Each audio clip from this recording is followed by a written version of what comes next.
Facebook has consistently faced accusations of spreading fake news, hate speech and misinformation, issues the world's biggest social networks say they are making efforts to tackle.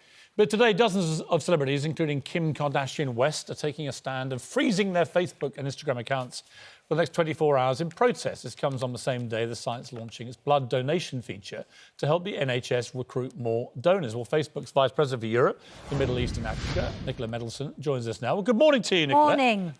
We're going to come to the purpose of the interview in a bit. But let's just start with this breaking news overnight, because it is interesting that Kim Kardashian and other stars, let me rephrase that, celebrities, have decided to boycott Facebook and Instagram, obviously owned by the same company, for one day. What's your reaction to this as a company? I mean, do you care? Does it make any difference to anything? So the unusual thing with the boycott is that normally when somebody's boycotting somebody else, it's because you violently disagree about what's going on. And actually the opposite is the case here. The things that the Stop for Hate campaign are actually talking about, we care about the same things. We don't want hate on our platform. And if you actually look at the detail and you look at the data, you can see the steps that we've taken over recent years to get it off our platform. So we publish quarterly a transparency report that actually shows you the amount of hate that we're taking down. And I'm really happy to say that we've moved from several years ago where we were only getting 24% of it down proactively to the recent reports that now say that we can get 95% of it down, often before any of it's actually been seen by anyone on the platform. The trouble is, but Nicola Mendelsohn, the accusation is it is staying up for too long. And although, of course, that proportion sounds excellent, in practice, too much material is staying up, not fact-checked, possibly because you don't have the staff to do that, that actually Facebook is a platform for this material, not treated the same as publishers who would have to make sure all of this was fact-checked or prevented before it went onto the site. You're not being nimble enough about getting the hate speech and the fake news off before it has been seen by anybody. Susanna, we have made billions and billions of dollars of investment in the machine learning, the artificial intelligence to get it down. We've also now employed over 35,000 people whose job it is to literally go through and do the content moderation as well. And you're right, we're not catching everything at the moment, but you can see even in a short few years, the progress that we've made as the technology has got better and better. And we're not satisfied. You know, we're going to continue to make sure that we make these investments, because you're right, even 5% of the things that we're not catching is not good enough.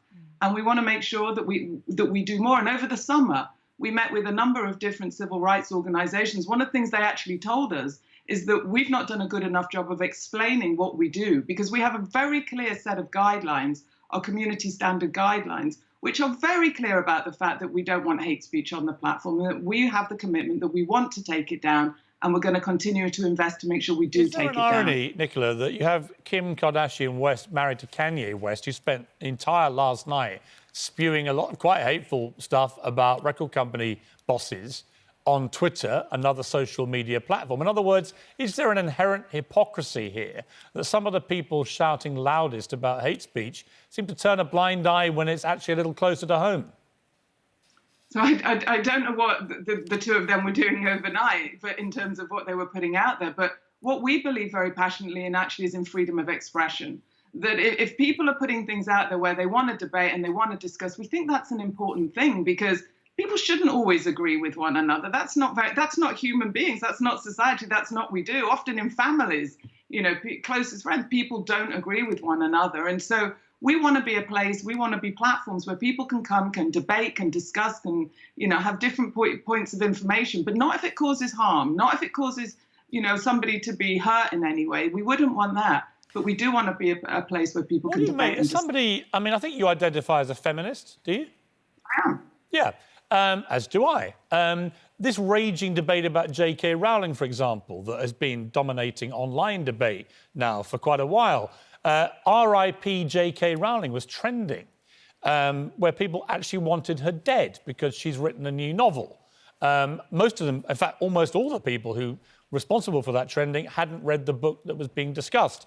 What do you think of that? Should we be able to have a debate, for example, about the transgender issues without RIP J.K. Rowling trending?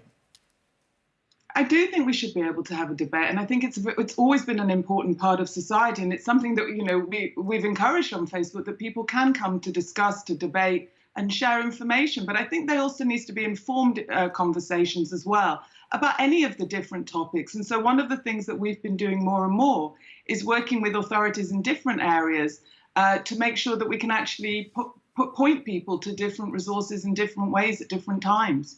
Is the truth that you can't, with a platform as big as Facebook, with the number of people you have using it all day long, is the truth that actually you can put as many people as you like trying to control it, but in a way it's a slightly untamable beast, that you're always going to have people putting hateful stuff up, and you can try and control it, but actually the reality is you can't completely? So we can have absolutely zero tolerance for things on the platform that could cause real-world harm, that could go out there and stop and really cause people with real problems. But we're not going to catch everything. You're absolutely right. So we're not going to get everything off the platform. But the Nicola technology Mendelsohn, isn't the answer to not wait until it has been published on the platform, but to do all of the checks before it is uploaded? But the trouble with that is that that is completely antithetical to your whole model of people sharing. Well, actually, Susanna, thanks to the investments that we've made in technology, the majority of the things that I gave you in terms of the numbers, that 95% number, that actually means we're getting it down before people are actually seeing it. So that's exactly the direction of travel that we are moving in. And as I said, we don't catch everything. And so we also rely on people to report things to us. And when people report things to us, that's when the human side, the people side in terms of the content moderation comes in. So it can then get escalated, people can look at it, and then we can take it down. Well, it's all rather a distraction from what you want to talk about today, of course, because Facebook is teaming up with blood service providers here in the UK because you want to increase blood donations, but also significantly in this time of coronavirus. And of course, you're under fire for allowing any material about, anti-vaxxers or COVID deniers on the platform. But you want to push plasma donations, which could help in the fight against COVID. Yeah, so today, thanks, Susanna. Today we're launching a new blood donation feature that's going to be at the top of everybody's newsfeed for the next couple of weeks. And we've done this in partnership with the NHS blood service providers. And what it means, every single day in this country, we rely on 5,000 people to go out and donate blood. And it matters that this happens every day because we can't stockpile blood. Blood supplies only last for 35 days. And so at this time more than ever, we really need to get more people going out there to go and donate blood. And so it's a very simple tool that you can go into, that you can sign up to say that you're interested in giving blood. And if one of the local areas that you're in, actually the stocks are running down, they can ping you and say, stocks are running down, would you like to come in and give blood? So then you will then decide if you want to go out and do that. And at this time, as you say, in particular with COVID and where we are, there is also a call for actually people that have recovered, because we need their plasma more and more to help the people that are going to potentially get the disease in the future. Now, you have a very personal involvement and interest in this issue because you yourself were diagnosed with follicular lymphoma, an incurable cancer of the blood. I've got to say, you look great this morning. How are you doing? How are you feeling? How's it all going? Yeah, it's going well, thank you. Because of COVID, I had to stop my cancer treatment. I was one of the many cancer patients in this country and around the world that had to stop their treatment, and I can't pick it up. So I'm hoping the treatments that I've got will stand me in good stead for the longest time possible. But, I've seen firsthand going into the hospitals and having my treatments, people there that are relying on people to come out and give that blood. Every time you give blood, you could be helping 3 people. It is so, so important. And there's a real shortage of, people under 45 giving blood. That's really important. We've got a bit of an aging population. So if you're under 45, do think about it. We need more men. Men have more antibodies, which means you can match it better to other people's blood.